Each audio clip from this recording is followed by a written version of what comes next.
ஜெயலலிதா அவர்கள் ஒரு தீவிரமான இந்துத்துவவாதி.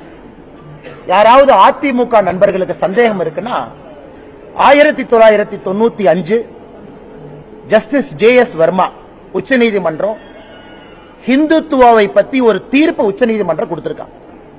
அந்த தீர்ப்புக்கு பிறகு அந்த தீர்ப்பை இன்னும் யாரும் ஆராயல. Last standing verdict on Hindutva 1995.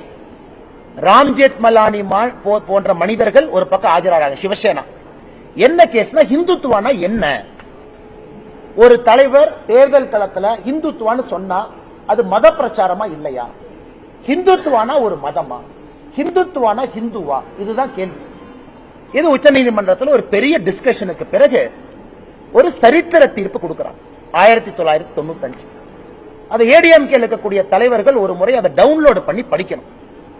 Hindutva என்பது மதம் சார்ந்தது கிடையாது. It's a way of life. அது வாழ்வியல் முறை. இந்த மண்ணினுடைய கலாச்சாரம், இந்த மண்ணில 12,000 ஆண்டுகளாக 20,000 ஆண்டுகளாக நாம் எப்படி வாழ்ந்திருக்கின்றோமோ அதை பிரதிபலிக்கக்கூடிய உணர்வு இந்துத்துவா.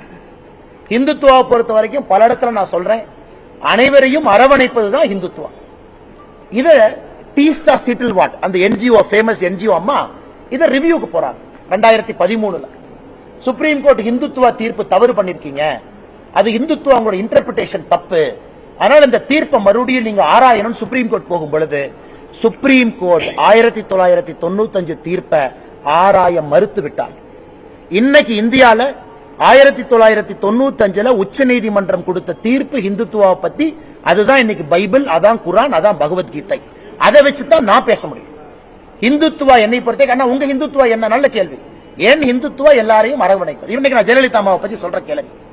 1984 செல்வி ஜெயலலிதா அவர்கள் ராஜ்யசபா எம்பியா டெல்லியில் இருக்கிறாங்க. அப்ப பாராளுமன்றத்தில் ஜெயலலிதா அம்மா பேசுறாங்க. ஜூலை 26, 1984. நான் பிறந்த மாதம் ஒரு மாசம் கழிச்சு. அப்ப நான் ஒரு மாசம் குழந்தை. இப்ப ஜெயலலிதா அம்மா பேசுறத நான் அப்படியே படிக்கிற ஆங்கிலத்தில். Finally, I now pose 2 questions to the Honorable Minister for Home Affairs.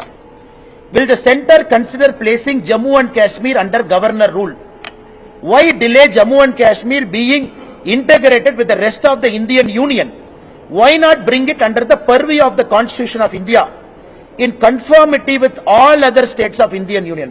அதாவது 1984 ஜூலை 26 ஆர்டிகல் 370 எடுக்கப்பட வேண்டும் என்று பாராளுமன்றத்திலே பேசிய ஒரு தலைவர் செல்வி ஜெயலலிதா. இன்னைக்கு அனைத்து இந்திய அண்ணா திராவிட முன்னேற்ற கழகம் அவங்க ஸ்டாண்ட கேளுங்க. 370 பத்தி உங்க ஸ்டாண்ட் என்ன? ராமர் கோவிலை பத்தி அம்மா ஜெயலலிதா அவர்கள் national integration council meeting November 23, 1992 பேசுறாங்க. என்ன சொல்றாங்கன்னா, கரசேவை என்பது தவறான வார்த்தை கிடையாது, அது சரிங்கிறாங்க.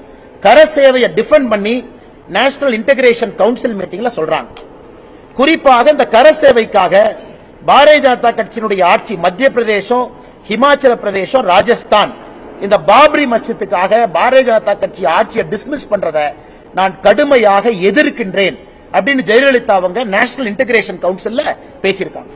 1993 செல்வி ஜெயலலிதா அவர்கள் அம்மா அவர்கள் ஏடிஎம்கே தொண்டர்கள்ட்ட 20 லட்சம் கையெழுத்து இயக்கம் நடத்துறாங்க. ராமர் கோவில் கட்ட வேண்டும் என்பதற்காக அதிமுகவினுடைய தொண்டர்கள் கையெழுத்து இயக்கம் நடத்த வேண்டுங்கிறாங்க. அதனுடைய நிறைவு விழா சென்னையில் நேஷனல் அவேக்கனிங் மீட்டிங்க்கு எல்கே அத்வானி வந்து பங்கேற்கிறாங்க. 2003 பத்திரிகையாளர் ஒரு கேள்விக்கு பதில் சொல்றாங்க, ராமர் கோவில் இந்தியால கட்டலினா பாகிஸ்தான்ல கட்டுவாங்க. ஆனா இன்னைக்கு அந்த கட்சியினுடைய தலைவர்கள் என்ன சொல்றாங்க, முட்டி வலி அதனால ராமர் கோவிலுக்கு போக மாட்டேன், இடுப்பு வலி அதனால போக மாட்டேன். அதனால இதெல்லாம் கம்பேரிசன் பண்ணி சொல்றேன். அடுத்தது uniform civil code 2003 uniform civil கோடுக்கு அம்மா ஜெயலலிதா அவங்க சொல்றாங்க, it is very much necessary for a multi religious country like India rendering equality to all. பொது சிவில் சட்டம் என்பது வேண்டும் என்கிறாங்க. இன்னைக்கு 2023 ஜூலைல அனைத்து இந்திய அண்ணா திராவிட முன்னேற்ற கழகம் அதை எதிர்க்கிறாங்க. நான் கம்பேர் பண்ண ராமசேத்துவை பத்தி மார்ச் 2012 ஜெயலலிதா அவர்கள் மத்திய அரசு கிட்ட சொல்றாங்க, இந்த ராமர் பாலத்தை ஒரு நேஷனல் மானுமெண்டா நீங்க அறிவிங்கிறாங்க. அதுக்கப்புறம் சுப்ரீம் கோர்ட்ல ரிட் பெட்டிஷன் 2007 ஜெயலலிதா அம்மா ஃபைல் பண்றாங்க.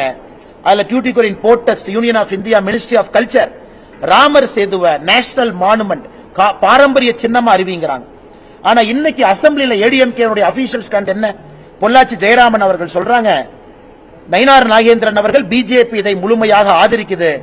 அதாவது ராம் சேத்துவை பொறுத்தவரை அந்த நேஷனல் மானுமெண்ட் வரணும். ஜெயராமன் அவங்க சொல்றாங்க, இந்த ப்ராஜெக்ட் நாங்க ஸ்டடி பண்ணுவோம், ஸ்டடி பண்ணிட்டு அதனுடைய சாதக பாதகத்தை பார்த்து அதன் பிறகு முடிவெடுப்போம் அப்படி. அதாவது அம்மையார் ஜெயலலிதா அவருடைய கொள்கையிலிருந்து நான் என்ன ஆன்டி கன்வர்ஷன் லாக்குள்ள போக விரும்பல.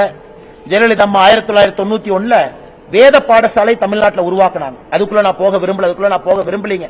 அதனால யாராவது ஏடிஎம்கே நண்பர் இதை அப்போஸ் பண்றாங்கன்னா விவாதத்திற்கு பாரதிய ஜனதா கட்சி தயாராக இருக்கிறது. ஒரு எஸ்டிபிஐயோட நாங்க கூட்டணி வச்சிட்டோம் அப்படிங்கிற ஒரே ஒரு காரணத்திற்காக மாத்தி பேச வேண்டிய அவசியம் அனைத்து இந்திய அண்ணா திராவிட முன்னேற்ற கழகத்தில் இருக்குமே தவிர எங்க இருக்கல. 1993 RSS அலுவலகம் இதே சென்னையில பயங்கரவாதிகளால் குண்டு வெடித்து தகர்க்கப்பட்ட பொழுது அதை ஜெயலலிதா அம்மையார் அவர்கள் RSS அலுவலகத்தை முழுமையாக கட்டி கொடுப்பதாக சொன்னார்கள். தமிழகத்தினுடைய RSS அதை மறுத்தது.